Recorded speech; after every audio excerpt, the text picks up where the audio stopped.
Hi guys, welcome back and welcome back to the channel, welcome back to Birmingham Fan TV. Sorry for my absence on Friday night's review. I know Emily stood in, she did a really good job. That could be a thing that we do quite regularly. I'm thinking about bringing in some of the women's content as well, so Emily may start to cover the women's games as well as some of the men's games. Let me know if you would be for or against that.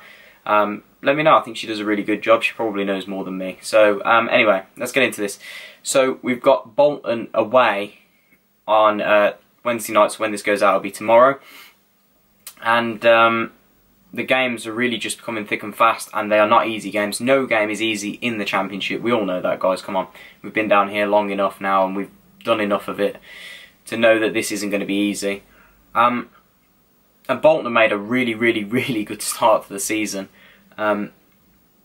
We know how this is going to go, I think. So just a few statistics. They've actually now changed the name of the stadium from the Macron. It used to be the Reebok Stadium, then the Macron. I don't know if there was anything in between. It's now called the University of Bolton Stadium. Again, I can't really moan. We've changed our name to Trillion Trophy St Andrews, so yeah, fair enough. Capacity is 28,723. So just slightly under Blues, but still, it's a very impressive stadium. I think this will be my 5th trip there, or 6th trip there, and always been pleasantly impressed with it. So yeah, Blues are currently unbeaten in 4 at the University of Bolton Stadium. Now it's called. They're currently unbeaten in 4 there. Whether that continues tomorrow, we will wait and see. I personally think it will, but I'll hold judgment till the end, and I'll tell you my prediction at the end. So if you look at Bolton's start to the season, I'm going to start with them. They have made a really impressive start. They're actually unbeaten in the league. Does that bode well for Blues? Not really, but you have to give credit where credit's due. Opening day of the season, they went to the Hawthorns and beat newly relegated and favourites for promotion, favourites-ish, West Brom, 2-1. Nobody expected that. I didn't. And fair enough to them. I did say they'd stay up this season fairly comfortably, but they've made a better start than even I predicted, so kudos to them. Then they played at home against Bristol City and drew 2-2. Again, very good result. Bristol City, a very solid team last season, beat a lot of teams away from home. Not made the best start themselves, but again, a point against Bristol City is a good result. And then they've gone away and beat Reading 1-0 last week, at the weekend, sorry. And that's a fantastic result as well. We got beat in midweek there in the Cup. I know it was a Cup game, we put a second string squad out, but still you've got to go there, and no away fixture in the Championship is easy, not one. So full credit to Bolton. And look, just looking at how they lined up on Saturday. So it looks like they're going to go for a 4-3-3 again. A formation that we've come up against all too often this season. Ben Amwick in goal, a back four of Olkowski, Wheater, Beavers and Taylor. I've always liked Beavers at the back for Bolton. Someone said he was a Blues fan the other day. I don't know if that's true or not, but I've always liked him. And David Wheater, solid centre half. Plenty of height, plenty of physicality in that back line for Bolton. A midfield 3 of Murphy, Lowe and Vela. Vela, very good player if he's fit. I know, he's had a few injury problems, but a very good player. And Jason Lowe, we know all too well from last season.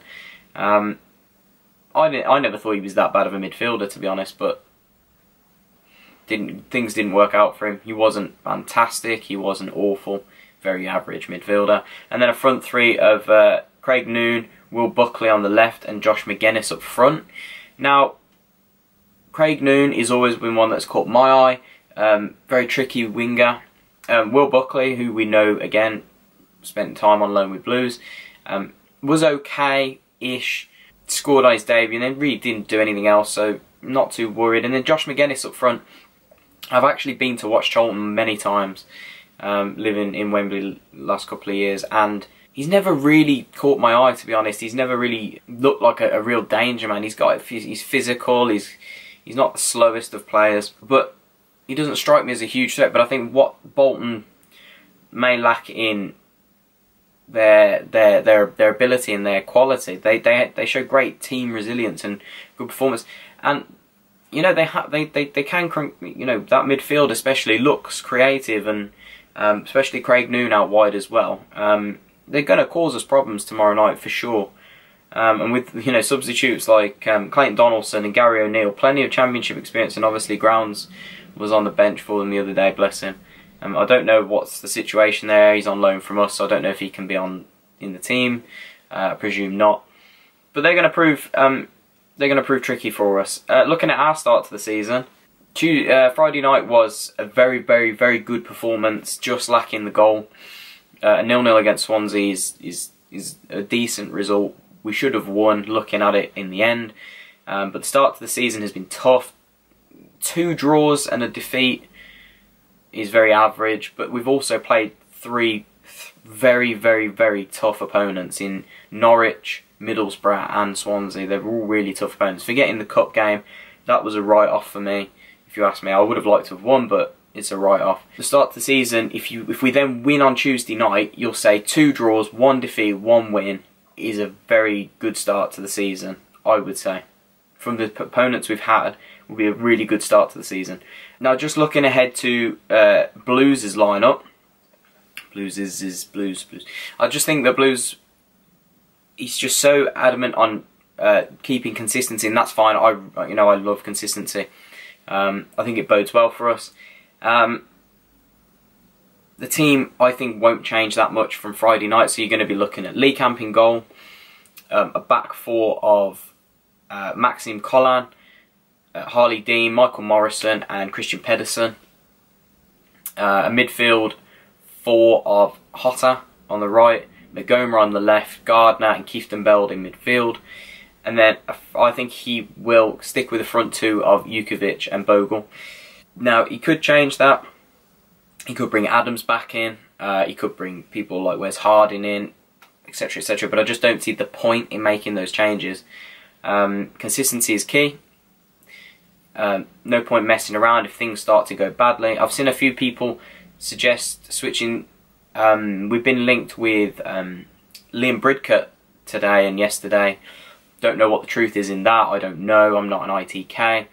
But I like Liam Bridcut. Solid championship midfielder. Nothing special, but does his job. Good holding midfielder. I've seen a few people say if we bring him in, let's switch to a 4-2-3-1. Why? I've seen a lot of people say let's put Hotter in number 10, or Mahoney in number 10. Why? I don't see the point in change. He's going to bring in a midfielder for depth, and Doy's gone. He needs to replace Ndoye. The minute we've got 2 fit centre midfielders, and we need at least 4. Because he's having to bring Charlie Lakin on, etc. And no disrespect to Charlie Lakin, but he's not. I don't know if he's ready. Why switch to a 4-2-3-1? People are always saying about Hotter on the right hand. He's not. He shouldn't be on the right hand side. He shouldn't be. He played on the right hand side for Brentford. He cuts in on his left. I know he's predictable at times. It's frustrating. But why mess around with his position? I just think that he needs better quality around him to bring the best out of him. I think he needs those runners up front. I think he needs Collan making those overlapping runs on the right to take a man out with him. He needs a good midfielder to find him and sit in the pocket to pull a man out. And he needs his strikers to part the defence so he can move in. Why change the system? Let's not go into this. I don't think it needs it. Okay, if we lose to Bolton tomorrow night and we lose to Forest on Saturday, it's still tough performances, but at that point then you may be looking at changing personnel, maybe a philosophy of football, but I don't think this. You've got to look at the system. It's the same system from last season that beat Sheffield United and Fulham. It wouldn't have done that if it wasn't a good system that fitted everyone. Hotter stood out last season on that right hand side. Let's not talk about changing it just yet. Guys, let me know in the comments below what you think the team will be. I'm going to go with... I'm going to stick my neck on the line again and say 1-0 Blues. People will call me deluded. I've already seen someone say that. You've got to remain positive. A 1-0 Blues and a goal from Bogle. Let me know, guys, in the comments below what you think the score is going to be and what you think your team's going to be. Do you agree with my team? Do you agree with what I've said about system? If so, guys, leave a thumbs up, please. It helps me massively. Can we aim for 15 on this one? That would be great. If we can hit 15, I'll try and bring out a podcast for tomorrow, possibly. While I'm travelling up, I'll put it out. Because it's something I'm going to try and do. I'll have a couple of guests on. And if we can hit 15, don't forget to subscribe, guys. We're so close to 200 now at this point. So let's get the comments flowing as well. Let's that's what the channel's for. It's to spark debate, so you Blues fans can interact and share your feelings without being aggressive of some sort. So don't forget to comment, like, and subscribe, and I will see you in the next video after the game.